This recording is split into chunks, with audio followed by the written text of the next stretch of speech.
నమస్తే. ఈరోజు మనతో ఉన్నారు శ్రీ విద్యా ఉపాసకులు మణిప్రసన్న గారు. నమస్తే అమ్మా. శ్రీచక్రం అంటే ఏంటి? శ్రీచక్రాన్ని యంత్రరాజం అని ఎందుకంటారు? దత్తాత్రేయ సమారంభం స్వప్రకాశానంద మధ్యమాం అమృతానంద పర్యంతం వందే శ్రీ గురు పరంపర. శ్రీ గురుభ్యో నమః. హరి ఓం. శ్రీచక్రం అంటే ఏంటి? అసలు శ్రీచక్రాన్ని యంత్రరాజం అని ఎందుకన్నారు? ఈ ప్రశ్న అడిగారు. ఇక్కడ శ్రీచక్రము అంటే చూడండి, మిగతా యంత్రాలన్నిటినీ యంత్రం అంటే శ్రీ యంత్రం అని కూడా అంటారు. కానీ దీన్ని ఒక్కదాన్ని చక్రము అని అనడానికి కారణం ఏమిటి అనంటే, మనం సృష్టి క్రమం, సంహార క్రమం ఈ 2 అంటే కాలచక్రం ఏదైతే ఉందో అది ఎక్కడ అంటే ఈ శ్రీచక్రం నుంచే. అంటే ఏంటి అంటే ఒకటిగా వచ్చి అనేకంగా విడిపోవడమే శ్రీచక్రం యొక్క ముఖ్యం. అంటే ఫస్ట్ బిందు స్థానంలో శివాశక్తి కలిసున్న స్వరూపం కింద ఏకైక స్వరూపం అర్ధనారీశ్వర స్వరూపం కింద లలితాదేవి అక్కడ ప్రకాశిస్తూ ఉంటుంది. అక్కడి నుంచి వచ్చినవే అంటే ఏంటి అంటే ఫస్ట్ 3 కోణాలు, తర్వాత 8 కోణాలు, ఇలా ఏంటి అంటే విస్తరిస్తూ ఫైనల్ గా చతురస్రానికి వచ్చేసరికి 28 మంది దేవతలతో. అంటే ఏంటి అంటే మనందరమే అన్నమాట. అంటే సృష్టి ఎంత బాగా విస్తరిస్తుంది అన్నది చెప్తున్నదే శ్రీచక్రం. ఇంకా మళ్ళీ మనం వచ్చి ఇక్కడ పూజ చేసుకుంటున్నాం ఆ శ్రీచక్రానికి. పూజ చేయడంలో ఉన్న తాత్పర్యం ఏమిటి అని అంటే, మనం ఎప్పుడైతే ఆ యంత్రానికి పూజ చేస్తున్నామో, చేయడం ద్వారా ఫైనల్ గా ఎవరిలో చేరాలి అని అనుకుంటున్నావు అని అంటే ఆ లలితా పరమేశ్వరి, ఆ శివశక్తి ఐక్య రూపిణి లలితలో చేరాలనుకుంటున్నాం. అంటే ఏంటి అంటే హిరీంకారంగా వచ్చి మొత్తం ఈ ప్రపంచాన్నంతటినీ సృష్టించడమే మొదలు పెడితే, మళ్ళీ నేను అన్నది వెళ్ళి ఆ తల్లిలో కలవడమే. అందువల్ల ఏంటి అంటే ఈ చక్రం, ఈ కాలచక్రం ఎప్పుడు ఇలాగే తిరుగుతూ ఉంటుంది కాబట్టి దానికంతటికి ఆధారం ఏమిటి అంటే ఆ శ్రీచక్రమే. ఎందుకు అంటే తల్లి లేకపోతే పిల్లలు ఉండరట. మరి దీన్ని యంత్రరాజం అని ఎందుకన్నారండి అని అంటే, ఈ సృష్టి అంతా ఉద్భవించినప్పుడు మొదటగా ఓంకారం వచ్చిందని, మనందరం ఓంకారం అనే నాదం ఉద్భవించిందని, ఆ నాదం నుంచి ఫస్ట్ వచ్చిన బీజాక్షరం ఏంటి అంటే హ్రీంకారం. ఆ హ్రీంకార స్వరూపిణి కిందే లలితా పరమేశ్వరి రాజరాజేశ్వరి దేవి కింద ఉద్భవిస్తుంది. ఆ రాజరాజేశ్వరి దేవి యొక్క ఏంటి అంటే రేఖా గణితంలో చిత్రీకరించినప్పుడు వచ్చిన ఆకారమే ఈ శ్రీచక్రం అన్నమాట. అందువల్ల ఏంటి అంటే మొత్తం అన్ని యంత్రాలు కూడా ఎందువల్ల అంటే మనందరం ఈ సృష్టి అంతా ఎక్కడి నుంచి వచ్చింది అంటే ఆ పరమేశ్వరి నుంచే వచ్చింది అన్నది మనం ఏ విధంగా అయితే తీసుకుంటున్నామో, ఈ యంత్రాలన్నీ కూడా ఆ తల్లి లోపల నుంచే వచ్చాయి కాబట్టి మొత్తం యంత్రాలన్నిటికీ దాన్ని యంత్రరాజము అని పిలుస్తున్నారు. ఇంకా ఈ యొక్క శ్రీచక్రాన్ని ఉపాసిస్తే మనకేమొస్తుందండి అని అనుకున్నప్పుడు, ఈవిడికి పూజ చేయడం ద్వారా మనం దేంట్లోకి వెళ్తున్నాము అని అంటే స్లోగా ఆనందంలోకి, మనలో ఉన్న లోపాలన్నిటిని తొలగిస్తూ. ఇక్కడ ఏంటి అంటే ముగ్గురుటండి మన లోపల ఉన్న లోపాలను తొలగిస్తారు. వాళ్ళెవరు అంటే మిగతా వాళ్ళందరూ మనం ఏం తప్పు చేసామో చెప్తారట. కానీ ముగ్గురు మాత్రం ఎప్పుడు మనలో ఏ లోపాలు ఉన్నాయో వాటిని సరిదిద్దుతారట. ఆ లోపాలను సరిదిద్దేది ఎవరు అంటే తల్లి, తండ్రి, గురువు. ఎందుకంటే తల్లి మొదటి గురువు, తండ్రి తర్వాత మన్ని జీవితం ఎలా ఉండాలి అన్నది నేర్పించే గురువు, తర్వాత మన జీవితంలో మన్ని పూర్తిగా జ్ఞానవంతుల్ని చేసే గురువు. వీళ్ళు ముగ్గురు ఎవరైతే ఉన్నారో ఆ ముగ్గురు కలిసిన స్వరూపమే ఈ లలితా పరమేశ్వరి. కాబట్టి ఈవిడ ఏం చేస్తుంది అంటే ఈ యంత్రానికి పూజ చేయడం ద్వారా మనని స్లోగా ఎక్కడికి తీసుకెళ్తోంది అంటే మనలో ఉన్న ఒక్కొక్క లోపాన్ని తొలగించి ఫైనల్ గా ఆవిడలో కలుపుకోవడం. శ్రీచక్రానికి పూజ చేసే విధానాల్లో 2 పూజా విధానాలు ఉంటాయి. ఒకదాని సృష్టి క్రమం అంటే పైన లలితాదేవితో మొదలుపెట్టి కిందకు వచ్చేసరికి మనం ఈ త్రైలోక్య మోహన్ చక్రం వరకు అంటే అణిమా సిద్ధి, లఘిమా సిద్ధి వీళ్ళందరికీ పూజ చేయడం ఏదైతే ఉందో అక్కడ వరకు రావడం ఒక పద్ధతి అయితే, ఉపాసన చేసినప్పుడు ఏంటి అంటే నేను అన్నది అడిమా సిద్ధి, లఘిమా సిద్ధిని మొదలుపెట్టి అమ్మవారిలో చేరడం. ఇక్కడ ఖడ్గమాలంటే కూడా శ్రీచక్రంలో ఉన్న ఆవరణ దేవతలు, లేకపోతే ఖడ్గమాల అంటే ఏంటి అంటే మనలో ఉన్న తప్పుల్ని తీసేస్తూ వెళ్తుంది కాబట్టి దాన్ని ఖడ్గమాల అని అన్నారు అని కాదు. అక్కడ ఉన్న ఒక్కొక్క దేవత పేరు ఏం చేస్తోంది అని అంటే అది పేరు మంత్రం. ఆ మంత్రం ఏం చేస్తోంది అంటే మన లోపల ఉన్న ఒక్కొక్క లోపాన్ని తొలగించి మన్ని ఆ పరమేశ్వరిలా మార్చి ఆ పరమేశ్వరిలో చేరడమే. అందువల్ల ఏంటి అంటే మనలో ఉన్న లోపాలన్నిటినీ తొలగించి తనలో చేర్చుకుని తనలో కలుపుకునేది ఎవరు అంటే తల్లి మాత్రమే. కాబట్టి ఈ చక్రం అన్ని చక్రాలకి రాజు అయింది. పైగా ఏంటి అంటే మొదటగా హ్రీంకారం అనే శబ్దంలోంచి పరమేశ్వరు వచ్చినప్పుడు ఆ పరమేశ్వర్ రేఖాగణిత చిత్రాన్ని చిత్రీకరించినప్పుడు అది శ్రీచక్రాకారం వచ్చింది. కాబట్టి మొదట వచ్చిన చక్రం శ్రీ యంత్రమే. ఆ యంత్రం నుంచి అన్ని యంత్రాలని వాళ్ళు సృష్టించారు కాబట్టి శ్రీచక్రాన్ని యంత్రరాజము అని పిలుస్తారు. శ్రీచక్రంలోని త్రిభుజాలు, వృత్తాలు ఏమేమి సూచిస్తాయి అమ్మా? శ్రీచక్రంలో ఉన్న అంటే ఈ రేఖా గణితంలో ఉన్న ఆకారాలు ఏవైతే ఉన్నాయో ఇక్కడ ఉన్న మూడు చూస్తే ఒకటి ఏంటంటే బిందువు అంటే డాట్, రెండోది వచ్చేసరికి త్రికోణాలు, మూడోది వచ్చేసరికి వృత్తాలు, నాలుగోది వచ్చేసరికి చతురస్రం. ఈ చతురస్రం అన్నది ఏంటి అంటే మామూలుగా మానవుడు మూలాధార చక్రం ఎలా ఉంటుంది అని చెప్పినప్పుడు చతురస్రాకారంలో ఉంటుంది అని అంటారు. ఈ చతురస్రాకారంలో ఉన్నంతసేపు ఏమవుతుంది అంటే మనలో కొన్ని స్వార్థం ఉంటుంది, అంటే లిమిటేషన్స్. మానవుడికి సంబంధించిన అంటే భూమికి సంబంధించినవన్నీ ఉంటాయి. అంటే ఆకర్షణలు అనుకోండి, లేకపోతే చూడండి ఇది చేస్తేనే చాలా మందికి బోల్డన్ని ఉంటాయి. ఏమిటి అని అంటే పూజ కూడా ఎలా చేయాలి అనుకుని దానికి కొన్ని రిస్ట్రిక్షన్స్ పెట్టుకుంటారు. అంటే ఈ ప్రసాదం వండి పెడితేనే దేవుడు సంతోషిస్తాడు, లేకపోతే పలానా ఆహుతి వేస్తేనే దేవుడికి హ్యాపీ అవుతుంది, ఆ తృప్తి పడి ఏంటి అంటే నా కోరిక తీరుస్తాడు అని అంటారు. అక్కడ ఆ చతురస్రం ఏంటి అంటే ఆ లిమిటేషన్స్ ని మనకి చూపిస్తుంది అనమాట. ఒక్కసారి మనం ఆలోచించుకున్నాం అనుకోండి, అంటే ఈ చతురస్రం మనకి ఏం నేర్పిస్తుంది అని అన్నప్పుడు అక్కడికి వెళ్ళగానే ఈ అణిమా సిద్ధి మొదలుకుని ఆ చతురస్రంలో ఉన్న దేవతలు ఎవరు అంటే సర్వత్రికంఠ వరకు ఉంటారు.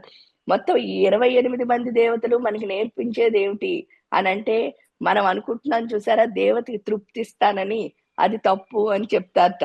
ఎలా చెప్తారండి అని అంటే నార్మల్ గా మానవుడు ఏంటి అనుకుంటాడు అంటే పలానా చూడండి ఏంటి కమలాం పువ్వులు హోమంలో వేసాం అనుకో దేవ తృప్తి పొందుతుంది అని అన్నప్పుడు ఒక్కసారి ఆలోచిస్తే ఏమిస్తే దేవతను తృప్తిపరచగలము, ఎందుకంటే నైవేద్యం పెట్టాను అని అంటారు. మీరేం చేస్తారు, ఇంత చిన్న గిన్నెలో అన్నం వండి ఆవిడకి నైవేద్యం పెడతారు, మీ ఇంట్లో ఎంతమందికి కావాలో అంతమందికి వండుకుంటున్నారు. అంత కాస్తన్నం ఆ విశ్వవ్యాపక చైతన్యానికి సరిపోతుందా అని ఒకసారి ఆలోచించాం అనుకోండి, నిజంగా మనం నైవేద్యం పెడుతున్నట్టా పెట్టనట్టా ఆ ప్రశ్నకు ఆన్సర్ మనమే చెప్పాలి. అంటే ఇక్కడ మనం అర్థం చేసుకోవాల్సింది ఏంటి అంటే దేవత అన్నదానికి తృప్తి ఇచ్చేవాళ్ళం మనం కాదు. మరి దేనికోసం మనం ఇది చేస్తున్నాం అంటే అది సమర్పించడం వల్ల తృప్తి ఎక్కడొస్తోంది అంటే నేను అన్న పదార్థానికి వస్తోంది. ఎప్పుడైతే నాకు తృప్తి వచ్చిందో నేను ఎంత హ్యాపీగా ఉంటే నేను అనుకున్నవన్నీ అంత బాగా సాధించుకోగలుగుతున్నాను. ఇక్కడికి వచ్చిన తర్వాత ఏంటి అని అంటే శ్రీచక్రంలో ఉన్న చతురస్రం మనకు అది నేర్పిస్తుంది అనమాట. అంటే ఏంటి అని అంటే నా లోపల ఏదైతే ఆ లిమిటేషన్స్ అంటే దేవతకి ఇది ఇస్తాను అది ఇస్తాను అని అనుకుంటాను చూసారా, అసలు విశ్వవ్యాపక చైతన్యానికి నేనేం ఇవ్వలేను. చివరికి నా ఆత్మ సమర్పణతో సహా ఏది ఇచ్చినా సరే అది ఆవిడ సృష్టిలో భాగమే. నేను కొత్తగా సృష్టించేవి ఇవ్వటం లేదు. అంటే ఆవిడకే ఇస్తున్నాను అన్నది మనకి ఎప్పుడైతే అర్థమైందో ఇది ఇస్తేనే అవుతుంది అని ఎప్పుడు వదిలేసామో అప్పుడు మనం కూడా వ్యాపించడం మొదలు పెడతాం. ఎప్పుడైతే వ్యాపించడం మొదలు పెట్టాం, ఎందుకంటే సృష్టి అంతా ఆవిడే ఉంది, ఎందుకు సర్వాంతర్యామి. ఆ సర్వాంతర్యామి అని ఎప్పుడు అర్థమైందో మన లోపలికి మనం చూసుకోవడం మొదలు పెడతాం ఈ చతురస్రంలో.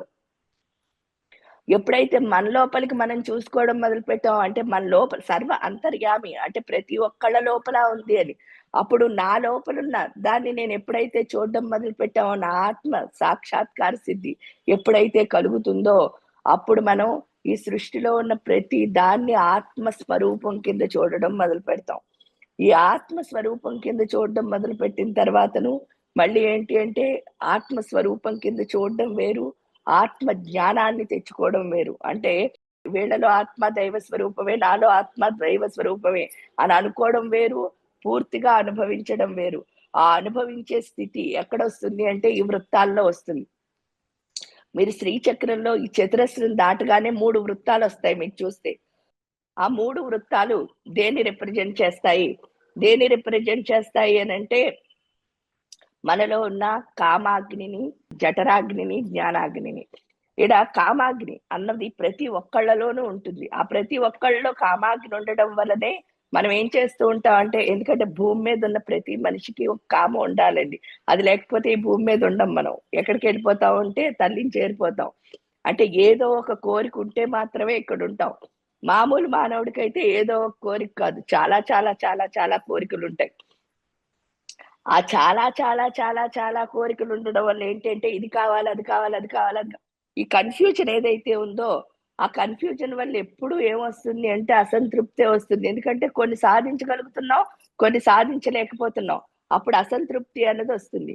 ఈ అసంతృప్తి ఎప్పుడైతే వచ్చిందో మనకేంటి అనంటే ఇంకా అన్నిటిలోనూ కూడా నీరసంగా ఉంటాం. ఈ నీరసంగా ఉన్న మనకి ఈ పరమేశ్వరి ఏం చేస్తోంది అంటే జఠరాగ్ని, ఆ జఠరాగ్ని ఎప్పుడైతే మన లోపల పెరుగుతుందో అప్పుడేమవుతుంది అంటే ఈ మనకొచ్చిన కోరికని తీర్చుకోవాలంటే ఏం చేయాలి అంటే క్రియాశక్తి పని చెయ్యాలి. పని చేస్తేనే ఆ కోరిక తీరుతుంది. అంతే తప్ప కూర్చొని అది రావాలి అంటే రాదు. ఆ విషయం మనకి తపన అంటే దాన్ని సాధించే తపన ఏదైతే ఉందో అదే జఠరాగ్ని. ఎప్పుడైతే సాధించడం మొదలుపెట్టామో అప్పుడు జ్ఞానాగ్ని. మనం ఎప్పుడైతే ఒక పనిని చేయడం మొదలుపెట్టామో అందులో అనుభవం వచ్చి తద్వారా అవగాహన అన్నదొస్తుంది. ఆ అవగాహన ఎప్పుడైతే వచ్చిందో అప్పుడు అర్థమయ్యే విషయం ఏమిటంటే నేను ఇవన్నీ కోరుకుని కన్‌ఫ్యూజ్ అయిపోతున్నాను. అసలు నాకు ఇవన్నీ కాదు. నాకు అంటూ ఒక కోరికుంది. అదేమిటి? ఎందుకంటే ఏది తీర్చుకున్నా తృప్తి అవ్వటంలే. హ్యాపీగా లేను. మళ్ళీ ఇంకోటి కావాలనిపిస్తోంది. ఒక కోరిక అవ్వగానే ఇంకోటి కావాలనిపిస్తోందంటే దీంతో నేనేం చెందలేదు. హ్యాపీ ఫీల్ అవ్వలేదు. నాకు నిజమైన హ్యాపీనెస్ ఎక్కడుంది అని తెలుసుకునేదే జ్ఞానాగ్ని అంటే. అంటే ఏంటి అంటే అసలు నేను ఎందుకొచ్చాను? నా పర్పస్ ఏంటి? లైఫ్ పర్పస్ అని అర్థమయ్యి ఈ భూమి మీదకి మనం వచ్చిన కారణం తెలుసుకోవడం. అదే ఏంటి అంటే సృష్టి రహస్యం అంటారు. అంటే సీక్రెట్ ఆఫ్ ద క్రియేషన్. ఈ వృత్తాలు ఏం నేర్పిస్తాయంటే అవి నేర్పిస్తాయమ్మా. Secret of the creation. Secret of the creation అంటే చాలా మంది అనుకునేది ఏంటంటే ఈ సృష్టి ఎలా వచ్చింది? ఫస్ట్ ఓంకారం వచ్చిందా? అమ్మవారు వచ్చిందా? శివుడు. ఇదంతా కాదండి. అసలు నేనెందుకు పుట్టాను ఈ భూమి మీద? మనం ఎందుకు పుట్టామో తెలుసుకోవడం, మన పర్పస్ ఆఫ్ లైఫ్ తెలుసుకోవడం. ఆ పర్పస్ ఆఫ్ లైఫ్ తెలుసుకోవడమే ఇక్కడ జ్ఞానాగ్ని అంటే. ఎప్పుడైతే లైఫ్ పర్పస్ అర్థమైందో, అర్థమైన తర్వాత కూడా ఈ వృత్తాల్లో మళ్ళీ చూడండి. ఏంటి అంటే దళాలున్నాయి. ఏంటి అంటే పద్మ దళాలు. ఈ పద్మ దళాలు మనకేం చెప్తున్నాయి అనంటే, ఆ పద్మ దళాలు చెప్పేది ఒకటే. ఏమిటి అంటే మన లోపలున్న ఆకర్షణలన్నీ వదలాలి. ఏంటంటే మీకు అంటూ ఒక డెస్టినీ వచ్చేసింది. ఇప్పుడు చాలా మంది పిల్లల్ని మీరు చూస్తే, ఏవండీ నేను ఇంజినీర్ అవుతాను, డాక్టర్ అవుతానంటారు. కానీ అవ్వడానికి శ్రమ పడితేనే అవుతారు. లేకపోతే ఏంటి అంటే ఊరికే అనేస్తారు. కానీ ఇంకోటేదో అవుతూ ఉంటారు.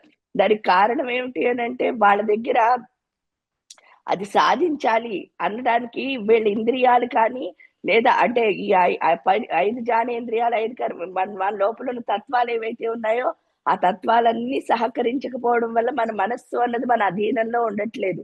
కాబట్టి ఇప్పుడు మన మనస్సుని మన అధీనంలో ఉంచుకోవడానికే ఈ పద్మాలున్నాయి. అంటే షోడశ దళ పద్మమైనా, లేకపోతే అష్టదళ పద్మమైనా. ఈ అష్టదళ పద్మం, షోడశ దళ పద్మం ఎప్పుడైతే మన మనస్సుని పూర్తిగా మన అధీనంలోకి తెస్తుందో, ఈ 24 తత్వాలు మంచిగా పనిచేయడం మొదలు పెడతాయో, అప్పుడు మనం ముందుకు వెళ్తాం. ముందుకు వెళ్ళగానే అక్కడున్నాయి చూడండి త్రికోణాలు. మొదట 14 ఉంటాయి. తర్వాత 10 ఉంటాయి. తర్వాత 10 ఉంటాయి. తర్వాత 8 ఉంటాయి. తర్వాత ఒక త్రికోణం అదే 3 ఉంటాయి. 3 కోణాలు.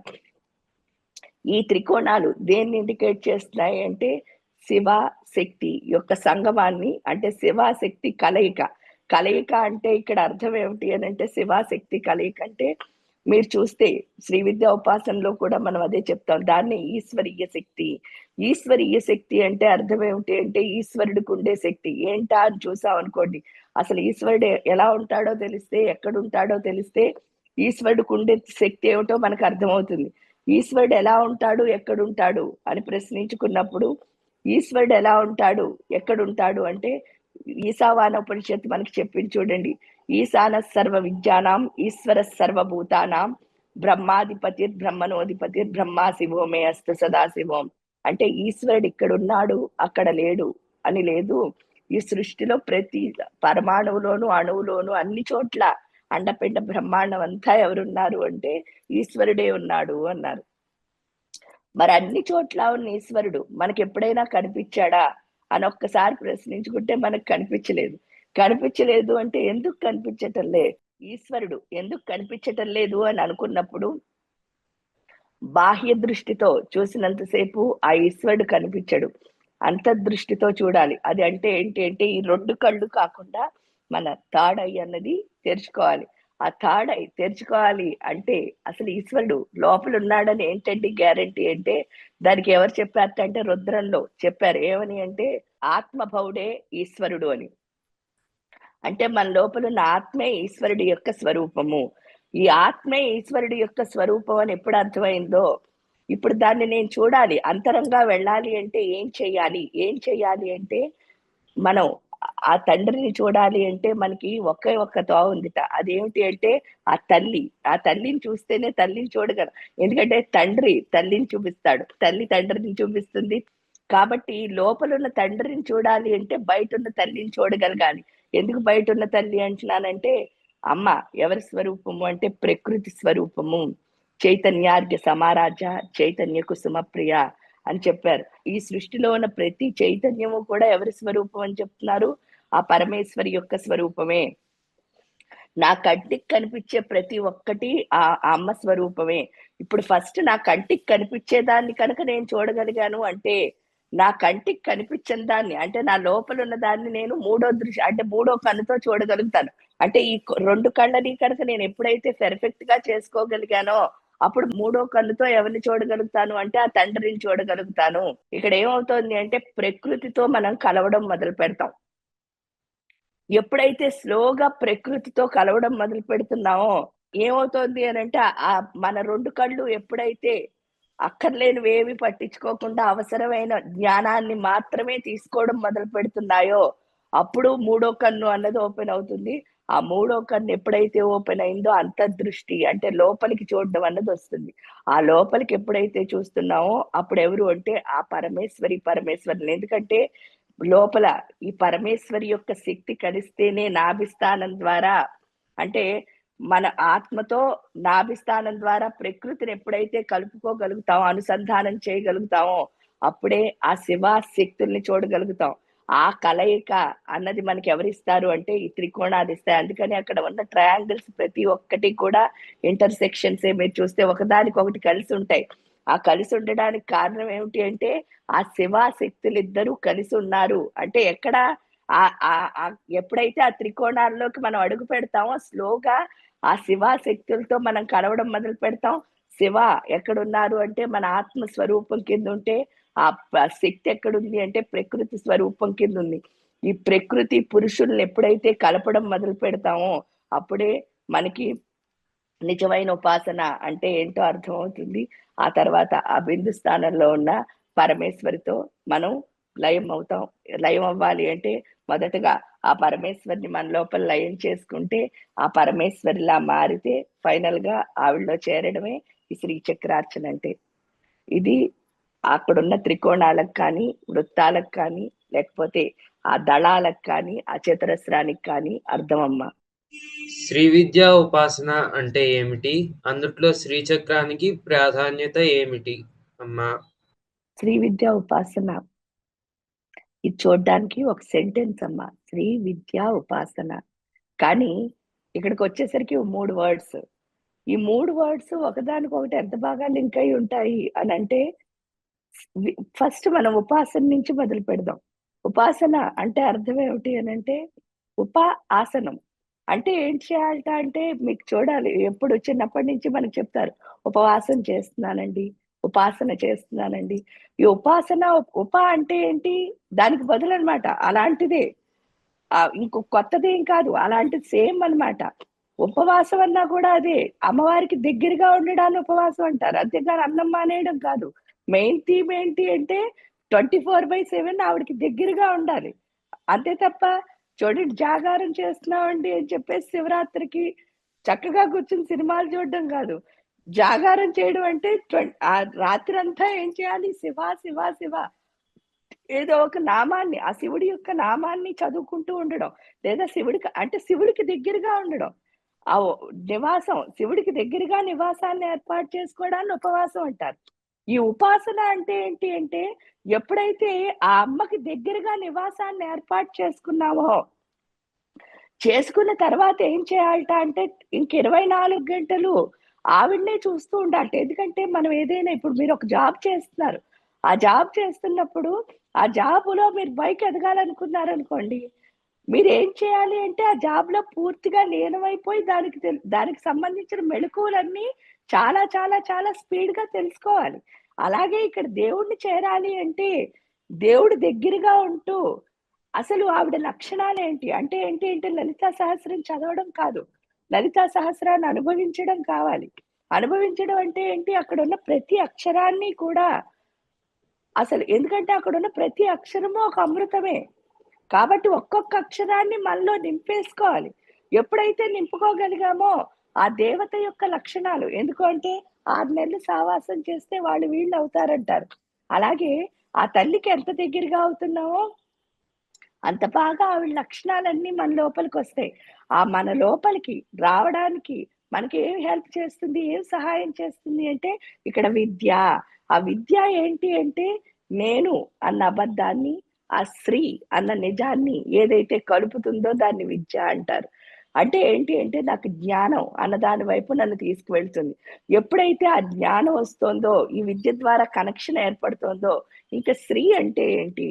శ్రీ అంటే ఏంటి అని చెప్పుకునే ముందు ఈ శ్రీ విద్యా ఉపాసన గురించి చెప్పుకుంటే చాలా మంది ఈ శ్రీ విద్యను ఏం చెప్తారు అంటే చాలా గొప్ప విద్య అండి, ఉత్తిష్టమైన విద్య. కొంతమంది ఏం చెప్పారు అంటే రహస్యమైన విద్య అన్నారు. ఇక్కడ ఉత్తిష్టమైన విద్య అని ఎందుకు చెప్పారు? రహస్యమైన విద్య అని ఎందుకు చెప్పారు? ఎందుకంటే చాలా గొప్ప విద్య అన్నారు. మరి గొప్ప విద్య అయినప్పుడు చాలా మంది రహస్యం అనగానే ఎవరు చేయకూడదేమో అని చెప్పేసి కొంతమందే చేస్తున్నాము. ఎందుకంటే అది అందరూ చేయకూడదండి అనేసారు. ఏదైనా గొప్పతనం ఉందనుకోండి, ఆ గొప్పతనాన్ని అందరూ చేరుకోవాలి కదా! అంటే అందరూ చేరుకోవాలంటే చేరుకోవాలి అన్న ఆసక్తి ఉన్న వాళ్ళందరూ చేరుకోవచ్చు కదా! ఎందుకు అలా చెప్పారు అని అనుకున్నప్పుడు ఇక్కడ ఉత్తిష్ట విద్య అంటే అర్థం ఏమిటో ఫస్ట్ చెప్పుకుందాం. ఉత్తిష్ట విద్య అంటే ఏంటి అంటే ఉత్ ప్లస్ శిష్ట ఈజ్ ఈక్వల్ టు ఉత్తిష్ట. ఉత్ ప్లస్ శిష్ట అంటే ఏంటంటే ఉత్ అంటే ఉత్తమమైన, శిష్టులను తయారు చేసే విద్య అని చెప్పారు. ఇక్కడ శిష్టులు అంటే ఎవరు? లలితా సహస్రం కూడా మీరు చదివితే అందులో శిష్టేష్ట శిష్ట పూజిత అన్నారు. అంటే అమ్మవారు శిష్టులతో మాత్రమే పూజించబడుతుంది అని. అంటే ఈ శిష్టులకి ఏదో విశేషమైన విశిష్టత ఉంది.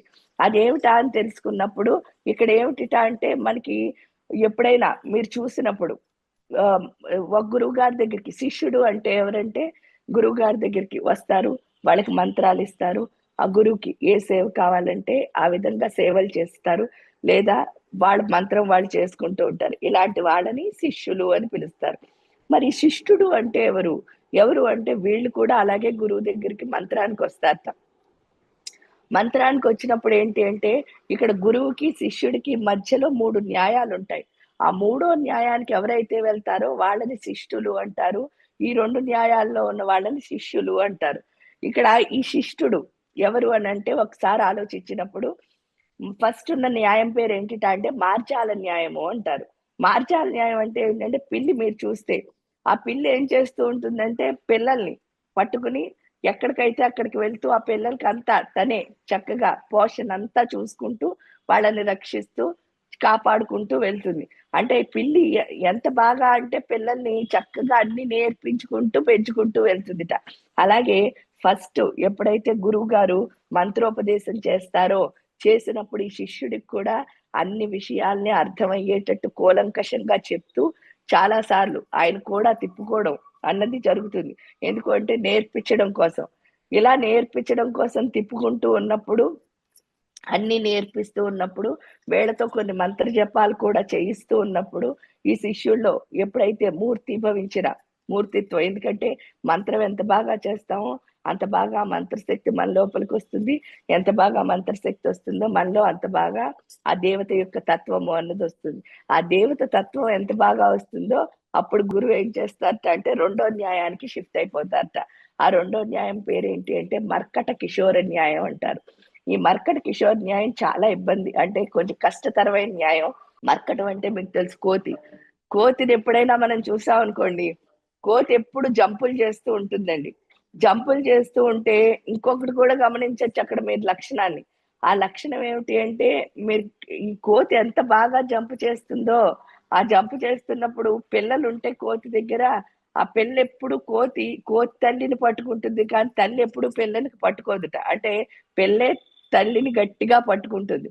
ఇక్కడ కూడా అంతే. ఏంటి అంటే ఆ గురువు ఈ మార్జాల న్యాయం నుంచి మర్కట కిషోర్ న్యాయానికి వచ్చేసరికి ఆయన ఏం చేస్తూ ఉంటారంటే జంపులు చేస్తూ ఉన్నప్పుడు ఈ శిష్యుడే గురువుని పట్టుకోవాలి తప్ప గురువు శిష్యుడిని పట్టుకోట. ఆ టైంలోనే చాలా మంది శిష్యులు ఏంటి అంటే పొరపాటు పడి జారిపోతూ ఉంటారు. ఏమని అంటే గురువు గారు మంచిగా లేరు, ఇదివరకులా మాట్లాడట్లేదు, సరిగ్గా ఉండట్లేదు, ఏదో వాళ్ళ బాధల వల్ల వాళ్ళు వెళ్ళిపోతారు. అక్కడ ఎవరైతే నిలబడతారో ఆ నిలబడిన వాళ్ళు మూడో న్యాయానికి వెళ్తారు. ఆ మూడో న్యాయం పేరే ఏంటి అని అంటే మేన న్యాయము అని అంటారు. ఈ మేన న్యాయం అంటే అర్థం ఏమిటి అంటే, మేనం అంటే చేప. మీరు చేపని చూస్తే చూడండి, మొదట ఒక చేప వెళ్తుంది తల్లి చేప, దాని వెనకాల బోల్డని పిల్ల చేపలు అలా వెళ్ళిపోతూ ఉంటాయి. కానీ ఏది పక్కకి చూడదు, వెనక్కి తిరగదు, అన్నీ ఫోకసివ్ గా అలా వెళ్ళిపోతూ ఉంటాయి. దీన్నే గురు పరంపర అని పిలుస్తారు.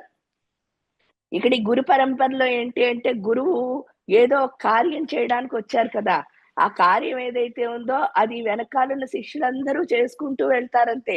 ఎవరు ఇంక వెనక్కి చూడరు, పక్కకి చూడరు. వాళ్ళకి ఇచ్చిన వర్క్ ఏదో అది చేసుకుంటారు. ఇక్కడ శ్రీ విద్యా ఉపాసకులు ఎవరైతే ఉన్నారో, నిజంగా కనుక శ్రీ విద్య సాధన చేస్తే అమ్మవారు ఆ శిష్టుల కింద మారుస్తుందిట. ఎందుకు మారుస్తుంది అంటే, ఈ భూమి మీదకి ఏ మానవుడిని కాదు, ఒక జంతువుని కాదు, పక్షిని కాదు, ఒక చెట్టుని కాదు, దేన్ని పంపినా సరే అమ్మ ఒక పర్పస్ తో పంపిస్తుందిట. ఎందుకు అనంటే ఆవిడ ఒక పెద్ద ప్రాజెక్ట్ అనుకుని మనందరినీ కిందకి దించింది. దించినప్పుడు నాకొక మాడ్యూల్ ఉంటుంది, మీకొక మాడ్యూల్ ఉంటుంది, ఇంకొకళ్ళకి అలా ఈ భూమి మీద ఉన్న ప్రతి ఒక్కళ్ళకి తనొక మాడ్యూల్ ఉంటుంది. మనకిచ్చిన మాడ్యూల్ని మనం ఏం చేయాలి అంటే చేసుకుంటూ వెళ్ళిపోవాలి. మళ్ళీ మనందరి మాడ్యూల్లు కలిపితేనే ఆ అమ్మవారు అనుకున్న పెద్ద ప్రాజెక్ట్ అవుతుంది. అది మనకు అర్థమయ్యేటట్టు చేసేదే శ్రీ విద్య. అందుకనే అది ఉత్తిష్ట విద్య అయింది. ఇంకా రహస్య విద్య అని ఎందుకన్నారు? రహస్య విద్య అని ఎందుకన్నారు అని అంటే, ఇక్కడ ఉన్న రహస్యం ఏమిటి అని అన్నప్పుడు చాలా మంది ఏంటంటే రహస్యం అంటే చేయకూడదు అనుకున్నారు. కానీ రహస్యం అంటే చేయకూడదని కాదు, శోధించు, ఛేదించు, అంటే లోపలికి వెళ్ళి చూడు. ఆ పైన నీకు కనిపించేది ఒకటి, లోపల అంతరంలోకి వెళ్ళేసరికి దానిలో ఉన్న అర్థం ఒకటి. అది ఏంటి అంటే అమ్మతనం ఒకటి. అది మనం అర్థం చేసుకునే స్థితికి వెళ్ళాలి అంటే దాని లోపలికి వెళ్ళాలి డీప్ గా. ఆ డీప్ గా వెళ్ళమని చెప్పిందే ఇక్కడ రహస్యం అంటే. అంతేకాని చేయకూడదని చెప్పలేదు. ప్రతి ఒక్కళ్ళు మనకి కనుక నిజంగా మనసులో ఆ తల్లిని చేరుకోవాలి అని కనుక జిజ్ఞాస ఉంటే తప్పకుండా శ్రీ విద్యా ఉపాసన చెయ్యొచ్చు. రహస్యం అంటే ఛేదించమని తప్పితే రహస్యం అంటే మానేయమని కాదు అర్థము. ఇక్కడ ఆ రహస్యం ఏమిటండి అని అంటే, ఇక్కడ శ్రీ అన్నదే రహస్యం. ఎలా శ్రీ అన్నదే రహస్యము అని అంటే, శ్రీంకారం మనం చూసాం అనుకోండి, అది ఎవరి విద్య అని ఎవరు చెప్పలేరు. ఇప్పుడు కాళీ గురించి చెప్పాలనుకున్నారు, కాళీ విద్య అంటున్నారు. తార గురించి చెప్తే తారా విద్య అన్నారు. దశమహా విద్యలే తీసుకుంటే, కమలాత్మిక అంటే కమలాత్మిక విద్య అన్నారు, మాతంగి అంటే మాతంగి విద్య అన్నారు. కానీ ఇక్కడ లలితాదేవి దగ్గరికి వచ్చేసరికి మాత్రం శ్రీ విద్యా ఉపాసన అన్నారు. అక్కడ శ్రీ అంటే ఏంటి అన్నది ఎవరు, ఆ లోపల ఉన్న దేవత ఎవరు అన్నది తెలుసుకోవడమే రహస్యం. ఇక్కడ లోపల ఉన్న దేవత ఎవరు అని తెలుసుకోవడమే రహస్యం. ఇక్కడికి వచ్చేసరికి శ్రీంకారం, ఆ శ్రీంకారాన్ని చూసినప్పుడు శ్రీంకారంలో మామూలుగా ఏంటి అంటే ఒకే ఒక అక్షరం ఉంటుంది మీకు శ్రీంకారం అంటే. అక్కడ ఏంటి ఏకాక్షర బీజాక్షర మంత్రం. కానీ లోపలికి డీప్ గా వెళ్ళేసరికి శ్రీంకారంలో 4 అక్షరాలు ఉంటాయి. అదేంటి అంటే 1 శకారం, 2 రకారం, 3 మకారం, 4 ఈకారం. శకార రకార మకార ఈకారముల శ్రీంకారం. ఇక్కడ మనం ఏంటి అంటే శ్రీ విద్యా ఉపాసన చెయ్యాలి అంటే చాలా మంది అడుగుతారు, అర్హత ఏంటండి? అర్హత ఏంటండి అని అంటే, శ్రీ విద్యా ఉపాసన చెయ్యాలి అన్న థాట్ రావడమే ఆవిడ మనకి ఇచ్చిన అర్హత. ఎందుకని అని అంటారు మీరు. ఎందుకని అని అంటే, ఇక్కడ ఈ శ్రీ విద్యా ఉపాసన అసలు మనకి ఎలా వస్తుంది? ఎలా వస్తుంది అంటే, 1,000,000 జన్మలు మానవ జన్మలు ఎత్తితేట అప్పుడు 1,000,000 జన్మలో, అప్పుడు కూడా మానవ జన్మ ఎత్తితే ఈ 1,000,000 జన్మల్లోనూ అమ్మవారితో ఏదో ఒక చిన్న వాసన ఉంటేనే ఈ జన్మలో శ్రీ విద్యా ఉపాసన చెయ్యాలి అన్న ఆలోచన మన మైండ్‌లోకి అంటే మన మనస్సులోకి వస్తుందిట. అది రావాలి అంటే కూడా మొదటగా ఏమవుతుంది అంటే 15, 20 సంవత్సరాల క్రితమే ఈ ప్లాట్‌ఫార్మ్ అంతా రెడీ అయిపోతుందిట. మీరు శ్రీ విద్యా ఉపాసన నేర్చుకోవాలి అన్న ఆలోచన వచ్చిన రోజు మాత్రం మీ ప్లాట్‌ఫార్మ్ రెడీ అవ్వలేదండి. అమ్మవారు ఆల్రెడీ రెడీ చేశాకే మీకు ఆలోచన వస్తుంది. ఎలా రెడీ చేస్తుంది అనంటే ఫస్ట్ సెకారం ఏదైతే ఉందో ఆ సెకారం ఎవరు అంటే శారదా అమ్మవారు. ఈ సెకారంలో శారదా అమ్మవారిని మన ఇంటికి 15, 20 సంవత్సరాల క్రితమే పంపిస్తుందిటండి. ఈ రోజు మనకు ఆలోచన వస్తే. ఈ శారదా అమ్మవారు మన ఇంటికి ఎలా వస్తారట అంటే మన ఫ్రెండ్సో, లేకపోతే ఏదో బుక్ దొరకడమో, లేకపోతే ఎక్కడో కంప్యూటర్‌లోనో, ఇంటర్నెట్‌లోనో చూడడమో, లేకపోతే మన పెద్దవాళ్ళు ఎవరైనా చెప్పడమో, ఏమిటంటే అమ్మ ఆ లలితా సహస్రం చదువుకో, లేకపోతే పలానా అన్నపూర్ణాష్టకం చదువుకో, లేదా ఈ మంత్రం చేసుకో, ఏదో ఒక బీజం మన లోపల వేస్తారు. ఎప్పుడైతే ఈ శారదాదేవి ఆ బీజం వేసిందో, స్లోగా రోజు మనం అది చేయడం మొదలుపెడతాం. ఆ మంత్రాన్ని కానీ, ఆ స్తోత్రాన్ని కానీ ఏదో ఒకటి. ఆ శ్లోకాన్ని కానీ, ఎప్పుడైతే చదవడం మొదలుపెట్టామో, తద్వారా ఏమవుతుందిట అంటే మనలో కొంచెం మనస్సుకి ప్రశాంతత లభిస్తుంది. ఎప్పుడైనా మంత్రం చేయడం వల్ల. మనస్సుకి ఎప్పుడైతే ప్రశాంతత లభించిందో, తద్వారా ఏమనిపిస్తుందిట అనంటే అబ్బా! బావుంది. ఏదో ప్రశాంతంగా ఉన్నాను. పీస్‌ఫుల్‌గా ఉన్నాను. ఎంతో బావున్నాను. బావున్నప్పుడు ఇంకా ఏదైనా కొంచెం తెలుసుకోవాలి అన్న జిజ్ఞాస ఎప్పుడైతే వచ్చిందో, ఆ జిజ్ఞాస వచ్చినప్పుడు రెండో అక్షరం మన ఇంటికొస్తుందిట. ఆ రెండో అక్షరం పేరేంటి అంటే రకారం. ఆ రకారం ఏమిటి అంటే రమాదేవి. ఈ రమాదేవి ఏం చేస్తుంది అంటే మనకి ఎప్పుడు ఎక్కువ అబద్ధాల్లో ఉండడమే ఇష్టం. ఆ అబద్ధాల్లో ఉండడం వల్ల నిజాన్ని ఎప్పుడు మనం గుర్తించంటాం. లక్ష్మీదేవి అంటే చాలా మందికి తెలిసినది ఏంటి అంటే ఐశ్వర్యం అంటే డబ్బులు అని అనుకుంటారు. ఐశ్వర్యం అంటే డబ్బులు ఒక్కటే కాదు. లక్ష్మీదేవి ఎవరు అంటే విష్ణుమూర్తి యొక్క శక్తి. విష్ణుమూర్తి యొక్క శక్తి అవ్వడం వల్ల ఏంటి అంటే మనలో ఉన్న మాయలన్నీ ఎవరైతే తొలగిస్తారో అదే లక్ష్మీదేవి. సో మనలో మాయ తొలగించడం అంటే ఏంటి అంటే అబద్ధం వైపు వెళ్తున్న మనని నిజం వైపుకి మళ్ళిస్తుంది. అబద్ధం వైపు వెళ్ళడం అంటే అర్థం ఏమిటి అంటే అమ్మో! ఈ ఇంట్లో నేను లేకపోతే ఏమైపోతుందో, నేను లేకపోతే వంట ఎవరు చేస్తారు? లేకపోతే పిల్లల్ని ఎవరు చూసుకుంటారు? నేను ఎక్కడికైనా వెళ్తే ఎలాగూ లేపోతే నేనేమైనా అయిపోతే ఎలాగో అని చెప్పేసి చాలా మంది అంటే ప్రతి ఒక్కళ్ళు కూడా నేను లేపోతే ఈ ప్రపంచం ఆగిపోతుందేమో అనుకుంటూ ఉంటాం నార్మల్‌గా. అది అబద్ధం కదా! ఎందుకు అంటే నాకంటే ముందు ఈ ప్రపంచం ఉంది. నా తర్వాత కూడా ఈ ప్రపంచం ఉంటుంది. అలాంటప్పుడు నేను లేపోతే ఇంక ఆగిపోయేదేమున్నది? అది మనకు అర్థమయ్యేటట్టు ఎవరు చెప్తారు అంటే లక్ష్మీ అమ్మవారు చెప్తారు. రకారంలో వచ్చి. అందుకే ఆవిడ రమ అని పిలుస్తారు. రా అంటే ఏంటిట అగ్నిబీజం, జ్ఞానం. మా అంటే ఏంటంటే మాయను తొలగిస్తుంది కాబట్టి. మాయను తొలగించి ఎవరైతే జ్ఞానాన్ని ఇస్తారో అదే రమ. ఈడకొచ్చేసరికి ఈ రమ ఏం చేస్తుంది అంటే మనలో ఉన్న అబద్ధాలన్నిటిని తీసేసి మనని నిజం వైపు మళ్ళిస్తుంది.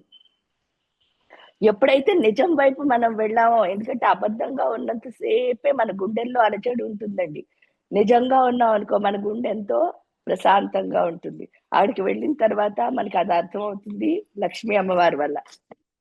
ఎప్పుడైతే అర్థమైందో మూడో ఆవిడ పేరేంటి అంటే ఉమ. ఉమ అంటే ఎవరు అంటే పార్వతి. ఈ పార్వతి అమ్మవారు ఏం చేస్తారట అంటే మనకి చాలా ఒక క్యూరియాసిటీ ఉంటుంది. ఏంటిటంటే అందరి విషయాలు తెలుసుకోవాలని. అలాంటి మనకి ఈవిడ ఏం చెప్తుందిట అంటే ఈ సృష్టిలో ఉన్న ఎవ్వరి విషయాలు నువ్వు తెలుసుకోక్కర్లేదమ్మా. నువ్వు తెలుసుకోవాల్సిన విషయం ఒకటుంది. ఆ విషయం ఏమిటి అంటే నీ గురించి నువ్వు తెలుసుకో అని చెప్తుందిట. అప్పుడెప్పుడైతే నన్ను నేను చూసుకోవడం మొదలు పెడతానో పార్వతీదేవర్. అందుకే ఉమా అంటే ఏంటి అంటే సోముడితో కలిసున్న పార్వతీదేవిని ఉమా అని పిలుస్తారు. సోముడితో కలిసున్న పార్వతిని ఉమా అని పిలుస్తారు అని చెప్పడానికి ఇంత కారణం ఏమిటి అంటే సోముడు అంటే చంద్రుడు అని అర్థం. చంద్రుడు అంటే సోమేశ్వరుడు అని కూడా పిలుస్తాం మనం ఈశ్వరుడిని. అంటే అక్కడ సోమేశ్వరుడు చంద్రుడు ఆ చంద్రుడి పేరుతో ఈశ్వరుడు ఎందుకున్నాడు అనంటే, మన మనస్సు ఇష్టమైనట్టు వెళ్ళిపోతుంది. మన మనస్సుకి అధిపతి ఎవరు అంటే చంద్రుడు. కాబట్టి ఈ సోమేశ్వరుడు ఏం చేస్తాడు అనంటే మనకి చక్కగా మన మనస్సుని మన కంట్రోల్‌లో ఉంచుతాడు. ఎప్పుడైతే మన మనస్సు మన అధీనంలో ఉందో, అప్పుడు మనం ఈ అక్కర్లేని విషయాలేవి చూడం. బాహ్య ప్రపంచంలో విషయాల్ని. మన్ని మనం చూసుకోవడం మొదలుపెడతాం. ఎప్పుడైతే మన్ని మనం చూసుకోవడం మొదలుపెట్టామో, ఇప్పుడు వాగ్భవ కూటంలో సరస్వతి అమ్మవారు మనకి అసలు జ్ఞానం అంటే జ్ఞానం వైపు మనని తీసుకెళ్లారు. లక్ష్మీ అమ్మవారు ఏంటి అంటే అబద్ధాన్ని వదిలించేసి నిజం వైపు మనల్ని నడిపించారు. పార్వతీ అమ్మవారు ఏంటి అంటే మన లోపల ఉన్న బలాల్ని మనం చూసేటట్టు చేసుకున్నారు. అంటే మన లోపల ఉన్న వీక్‌నెస్‌లన్నీ వదిలేసి మన లోపల ఉన్న స్ట్రెంగ్త్‌ని మనం చూసుకునేటట్టు చేశారు పార్వతీదేవి. ఎప్పుడైతే ఈ ముగ్గురు అమ్మవార్లు 3 చూపించారో ఆ తర్వాత అప్పుడు అర్థమయ్యేది ఏమిటంటే ఇందాక కూడా శ్రీచక్రం గురించి చెప్పినప్పుడు చెప్పాను. అదే లాస్ట్ అక్షరం ఈకారం. ఈ ఈకారంలో అర్థమయ్యేది ఏమిటి అంటే ఈశ్వరీయ శక్తి. ఈశ్వరీయ శక్తి అంటే ఏంటంటే ఈశ్వరుడితో ఉండే శక్తి. ఇక్కడ ఈశ్వరుడితో ఉండే శక్తి అంటే ఈశ్వరుడు ఎక్కడున్నాడు? ఎక్కడున్నాడు అంటే ఆత్మభవుడే ఈశ్వరుడు అని చెప్పారు. అంటే మన లోపల ఉన్న ఆత్మే ఈశ్వరుడి స్వరూపం. అవడం వల్ల మనం ఎప్పుడైతే ప్రకృతితో కనెక్ట్ అవుతున్నామో అంటే ఏంటంటే లోపలున్న ఈశ్వరుడిని, ఈ బయటున్న ప్రకృతిని ఎప్పుడైతే కలపడం మొదలుపెట్టామో అదే అంటే ఆ ఈశ్వరీయ శక్తి, ఆ ఈకారం ఏం చేస్తోంది అంటే నా కంటికి కనిపించే ప్రకృతిలోని ప్రతి చిన్న చిన్న అణువుని, పరమాణువుని మరియు నా ఆత్మని కలపడం మొదలుపెడుతోంది. ఎప్పుడైతే కలుస్తున్నామో మన ఆత్మశక్తి అన్నది పెరుగుతుంది. ఆత్మశక్తి ఎప్పుడైతే పెరిగిందో ఆ అర్ధనారీశ్వర తత్వం ఎక్కడుంది అంటే మన లోపలే ఉంది. మనం అర్థం చేసుకోవడమే శ్రీ విద్యా ఉపాసన. అదే రహస్యం. ఇక్కడ ఏంటి అంటే అహం బ్రహ్మాస్మి అనేదైతే చెప్తున్నారో ఆ శివ, శక్తి, నేను ఈ 3 కలిసి ఉండే కలయిక ఏదైతే ఉందో ఆ స్థితికి మనని చేర్చేదే ఈ శ్రీ విద్యా ఉపాసన. అందుకనే దీన్ని రహస్యము అని చెప్పారు. ఇప్పుడు ఏంటంటే శారదాదేవి జ్ఞానాన్నిచ్చి, లక్ష్మీదేవి నిజం వైపు నడిపించి, పార్వతీదేవి నేను అంటే ఏంటో నాకు తెలిసేటట్టు చేసి చివరికి ఆ శివాశక్తుల్ని మన లోపలే లయం చేసుకుని ఫైనల్ గా ఆ శివాశక్తి లోపలికి మనం వెళ్ళి లయం అయ్యే స్థితే శ్రీ విద్యా ఉపాసన అంటే. అందుకనే అది రహస్యమైంది. కాబట్టి ఈ ఉపాసన ఎవరు చేయాలనుకున్నా సరే తప్పకుండా మీ లోపల ఒక ఆలోచన వచ్చింది అంటే అది మీ ఆలోచన మాత్రం కాదు. ఆ పరమేశ్వరి మీ లోపల నింపిన ఆలోచనే. కాబట్టి ఖచ్చితంగా అందరూ ఈ ఉపాసనని చెయ్యొచ్చు. అందరికీ నమస్కారం. శ్రీ గురుభ్యో నమః. శ్రీచక్రాన్ని గురించి చాలా చెప్పారు. మరో ఎపిసోడ్‌లో కలుసుకుందామమ్మా. నమస్తే.